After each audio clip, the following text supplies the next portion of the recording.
हाँ तो भाई आरपीएससी से 40% की आस में बैठे हुए लोगों, आज हम पढ़ेंगे जो वर्ल्ड जियो में एक छोटा सा टॉपिक लगा हुआ है, जहाँ से अमूमन एक क्वेश्चन तो आता ही आता है। वो है जो विश्व जनसंख्या का वितरण और घनत्व है। इसके साथ ही प्रवास है, प्रवास की एक अलग क्लास होगी, छोटी छोटी क्लासें होगी, लेकिन इधर से एक क्वेश्चन पक्का है। तो वो एक क्वेश्चन का 2 नंबर पक्के करने की हम कोशिश करते हैं हमारी इसी रामबाण सीरीज के अंदर। तो चलिए शुरू करते हैं। सबसे पहले तो हमने जो राजस्थान की जनसंख्या वगैरह का सीन था वो तो देख ही लिया था। अब अपन थोड़ा विश्व पे चलते हैं।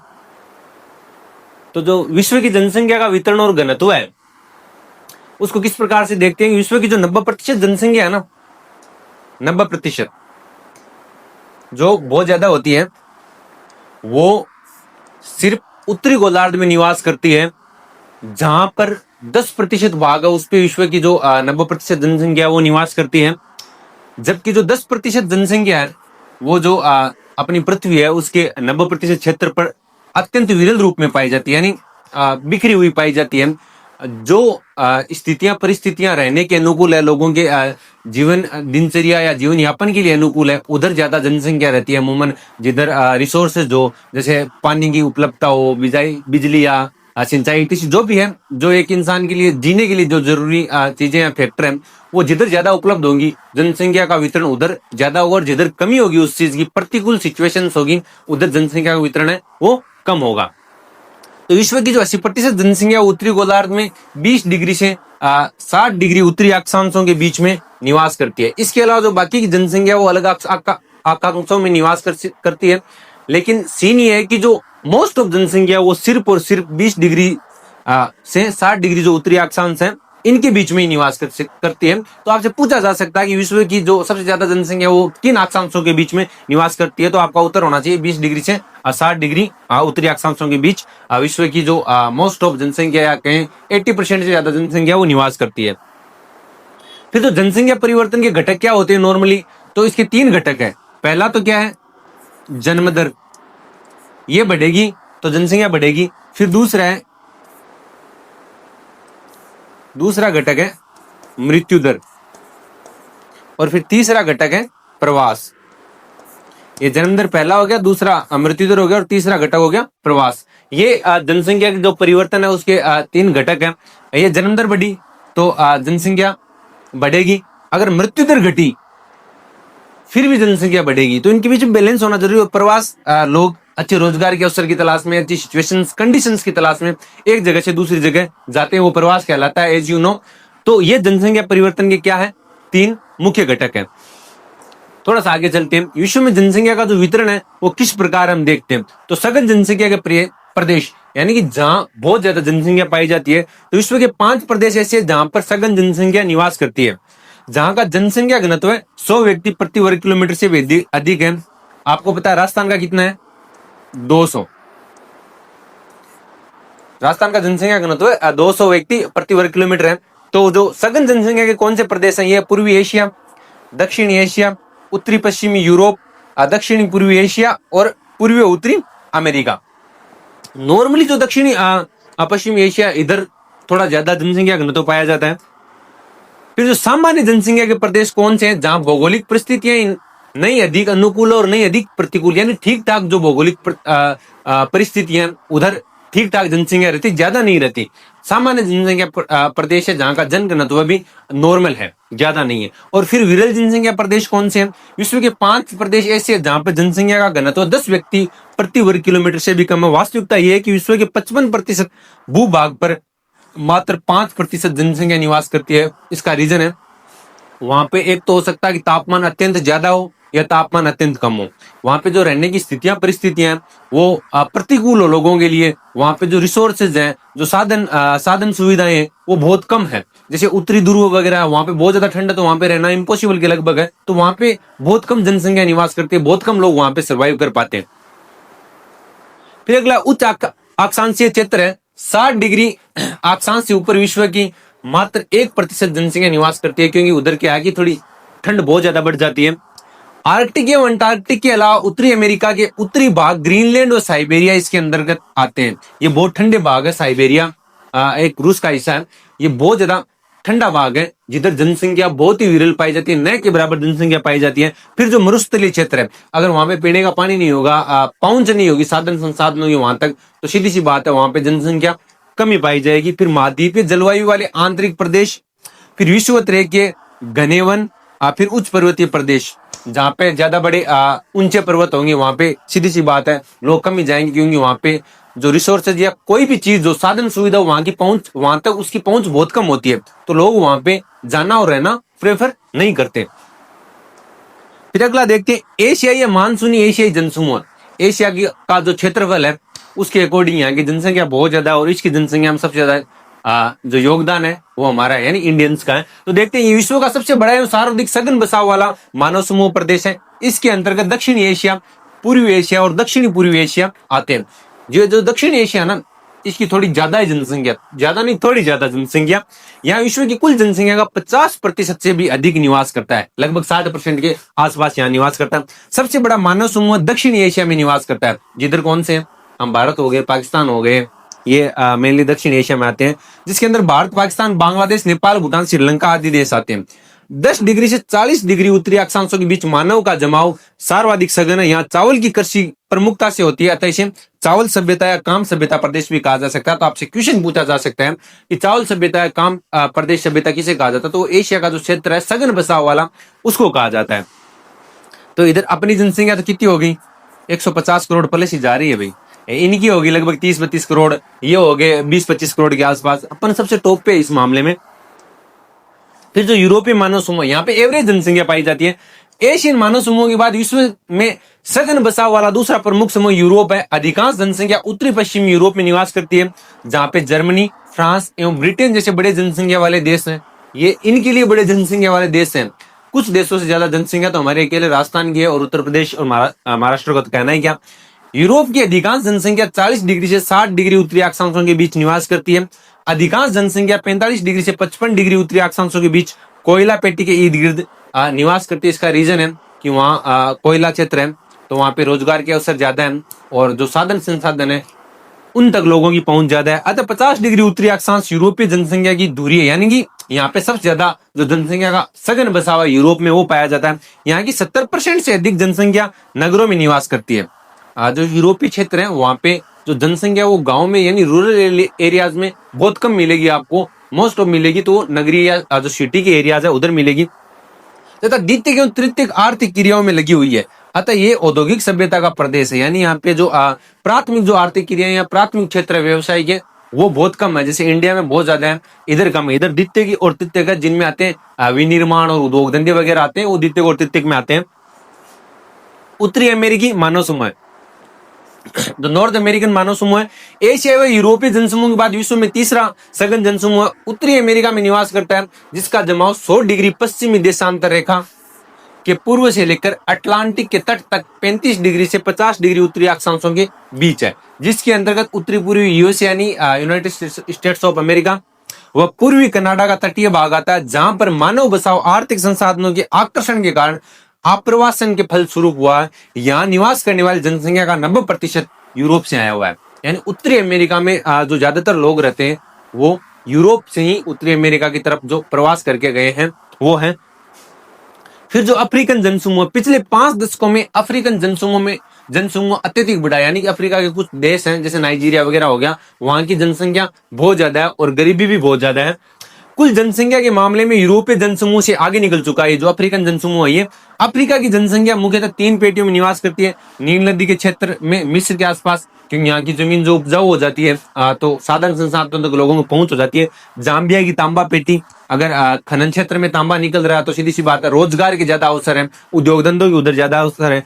दक्षिणी अफ्रीका और पूर्वी समुद्र तटीय प्रदेश, समुद्र का तट है, अगर वहां पे ज्यादा जो ज्वार वगैरह या सुनामी वगैरह आने के कम चांसेस होते हैं तो वहाँ रोजगार के ज्यादा अवसर होते हैं, तो लोग उधर रहना प्रेफर करते हैं, उसकी जलवायु उनके लिए थोड़ी अनुकूल होती है। फिर अपन देखते हैं वर्ल्ड पॉपुलेशन रिव्यू रिपोर्ट 2026 की, उसके अनुसार किस महाद्वीप की कितनी जनसंख्या है और किस महाद्वीप की किस देश की सबसे ज्यादा जनसंख्या और किस देश की सबसे कम जनसंख्या है। तो सबसे पहले 1 नंबर पे कौन आता है, हम और हमारा एशिया। तो एशिया की जनसंख्या 500 करोड़ प्लस, और इसका एशिया का जनसंख्या घनत्व कितना है 111। हमारे अकेले राजस्थान का 200 है, लेकिन पूरे एशिया का 111, क्योंकि एशिया में बहुत सारे देश ऐसे भी हैं जहां पे जनसंख्या घनत्व बहुत कम पाया जाता है। और जो विश्व की कुल जनसंख्या का कितना प्रतिशत है हमारा एशिया में, 62.53% सिर्फ अकेले एशिया का है। यहाँ पे जो वार्षिक वृद्धि दर है वो प्रतिशत में कितनी, 0.55%। सर्वाधिक जनसंख्या वाला देश कौन सा है, भारत, जिसकी अनुमानित जनसंख्या 147 करोड़ या कहें 150 करोड़ मान के चलिए आप, ये है। और न्यूनतम जनसंख्या वाला देश कौन सा है, मालदीव। फिर अफ्रीका पर आते हैं, तो यहाँ की कुल जनसंख्या है अफ्रीका महाद्वीप की 158 करोड़, और यहाँ पे जनसंख्या घनत्व कितना है, 52 व्यक्ति प्रति वर्ग किलोमीटर स्क्वायर, इतना ही है। और कुल जनसंख्या का कितना प्रतिशत है अफ्रीका में, 19.8, और वार्षिक वृद्धि दर यहाँ की रही है 2.27%। यानी कि सबसे ज्यादा अगर महाद्वीपों में देखें तो अफ्रीका की जो जनसंख्या वृद्धि दर है वार्षिक, वो सबसे ज्यादा अफ्रीका की रही है। और सर्वाधिक जनसंख्या वाला देश कौन सा है अफ्रीका महाद्वीप का, नाइजीरिया, और न्यूनतम जनसंख्या वाला देश है सेशेल्स। फिर यूरोप 3 नंबर पे आता है यूरोप, तो यहाँ की जनसंख्या 74 करोड़। भाई पूरे यूरोप महाद्वीप की जनसंख्या भारत की आधी है, अकेला भारत तो यूरोप से डबल जनसंख्या लिए बैठा है। और यहाँ का जनसंख्या घनत्व कितना, 75 व्यक्ति प्रति वर्ग किलोमीटर, और कुल जनसंख्या में प्रतिशत कितना है यूरोप का, 9.28%। यानी जो विश्व जनसंख्या उसमें यूरोप का कितना प्रतिशत है, 9.28%। और वार्षिक वृद्धि दर एकमात्र महाद्वीप है जिसकी जो वार्षिक वृद्धि दर है वो माइनस में रही, यानी 0.12। यानी यहाँ पे जनसंख्या कम हुई है, बढ़ी नहीं, क्योंकि यहाँ के लोग जो उत्तरी अमेरिका समूह है उधर चले गए। सबसे ज्यादा देश वाला जनसंख्या वाला देश यूरोप का कौन सा है, रूस, जिसका थोड़ा पार्ट एशिया में भी आता है। और सबसे न्यूनतम जो सबसे कम जनसंख्या वो है वेटिकन सिटी की यूरोप की। ये एक ईसाइयों का धार्मिक स्थल माना जाता है, यहाँ पे जो पादरी और पोप लोग हैं वही रहते हैं, तो यहाँ की जनसंख्या मैक्सिमम 500-700 है। फिर दक्षिणी अमेरिका का जो समूह है उसकी जनसंख्या 44 करोड़, यहाँ का जनसंख्या घनत्व कितना है, 25। कुल जनसंख्या में प्रतिशत कितना है इनका, 5.5% मात्र। और वार्षिक वृद्धि दर रही है आधा के लगभग, यानी 0.54% वार्षिक वृद्धि दर रही है किसकी, दक्षिण अमेरिका की। और सबसे ज्यादा जनसंख्या वाला देश इनका कौन है, ब्राजील, और सबसे कम वाला सूरीनाम। फिर जब उत्तरी अमेरिका का देखते हैं तो उत्तरी अमेरिका में कुल जनसंख्या कितनी है, 62 करोड़, और जनसंख्या घनत्व यहाँ पे कितना, 26, यानी दक्षिण अमेरिका से एक ही ज्यादा है। और कुल जनसंख्या में प्रतिशत इनका है 7.76% इनका कुल जनसंख्या में योगदान है। वार्षिक वृद्धि दर इधर कितनी रही, 0.64, उत्तरी अमेरिका में 0.54 और दक्षिण अमेरिका में 0.64। और दक्षिण अमेरिका में सर्वाधिक जनसंख्या वाला देश कौन सा है, संयुक्त राज्य अमेरिका यानी यूएसए, और सबसे कम वाला सेंट किट्स एंड नेविस। ये जो देश है ये वेस्ट इंडीज जिसको बोलते हैं उसके द्वीप समूह टाइप है, लेकिन स्वतंत्र देश माने जाते हैं। फिर ओशिनिया यानी ऑस्ट्रेलिया, कुल जनसंख्या इसकी कितनी, 4.7 करोड़, हमारे राजस्थान से कम है भाई। और जनसंख्या घनत्व कितना है, मात्र 5.5 व्यक्ति प्रति वर्ग किलोमीटर स्क्वायर। कुल जनसंख्या में प्रतिशत कितना है इनका, 0.59%, यानी 0.6% के लगभग है। और वार्षिक वृद्धि दर रही है इनकी 1.09%। सबसे ज्यादा जनसंख्या वाला देश कौन सा है इनका, ऑस्ट्रेलिया, और न्यूनतम जनसंख्या वाला देश कौन है इनका, नोरू। तो ये तो रही तो विश्व में सबसे ज्यादा जनसंख्या किसकी है, एशिया की, लगभग 500 करोड़ से भी ज्यादा। और जनसंख्या घनत्व कितना है एशिया का, 111, ये याद रखिए। सबसे ज्यादा जनसंख्या घनत्व किसका, एशिया का, सबसे कम किसका है, ओशिनिया का। और जो अंटार्कटिका महाद्वीप है उधर तो लोग रहते ही नहीं, तो उसको काउंट ही नहीं किया जा सकता। फिर विश्व का जो औसत घनत्व वो कितना, 56 व्यक्ति किलोमीटर स्क्वायर है। विश्व में सर्वाधिक जनसंख्या घनत्व रखने वाले जो क्षेत्र है वो कौन कौन से हैं, पूर्वी दक्षिणी व दक्षिणी पूर्वी एशिया, यानी हम जिस क्षेत्र में रहते हैं उसका सर्वाधिक जनसंख्या घनत्व है। फिर अब पश्चिमी और मध्यवर्ती यूरोप, फिर अब पूर्वी उत्तरी अमेरिका। यहाँ ये जो क्षेत्र है यहाँ पे जनसंख्या घनत्व सबसे ज्यादा है विश्व में। सबसे ऊपर किसका, एशिया, जिसमें एशिया कौन सा पार्ट है, पूर्वी दक्षिणी व दक्षिणी पूर्वी एशिया। न्यूनतम जनसंख्या घनत्व वाले देश देखते हैं तो सबसे कम जनसंख्या घनत्व वाले देश कौन से हैं, मंगोलिया। यहाँ का जनसंख्या घनत्व कितना है, 2 व्यक्ति प्रति वर्ग किलोमीटर सिर्फ।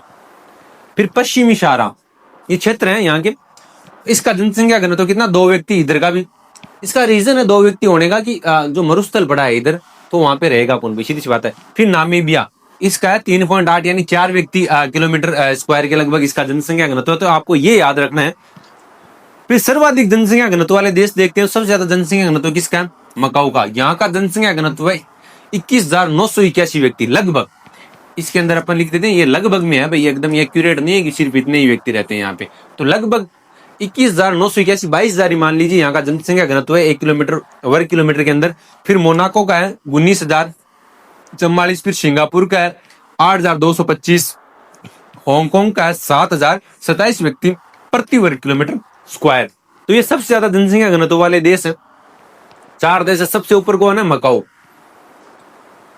जो बड़े देश है, ये तो छोटे छोटे देश हैं, सिंगापुर वगैरह, इनका क्षेत्रफल भी राजस्थान से कम है। जो बड़े देश है उनमें सबसे ज्यादा जनसंख्या घनत्व किसका है? हमारे पास एक देश है बांग्लादेश, मतलब बांग्लादेश भाई। 1,366 व्यक्ति प्रति वर्ग किलोमीटर स्क्वायर में यहाँ पे रहते हैं। फिर है रवांडा, यहाँ का 604 यानी बांग्लादेश का आधा। फिर नीदरलैंड, इधर का 548 व्यक्ति प्रति वर्ग किलोमीटर स्क्वायर।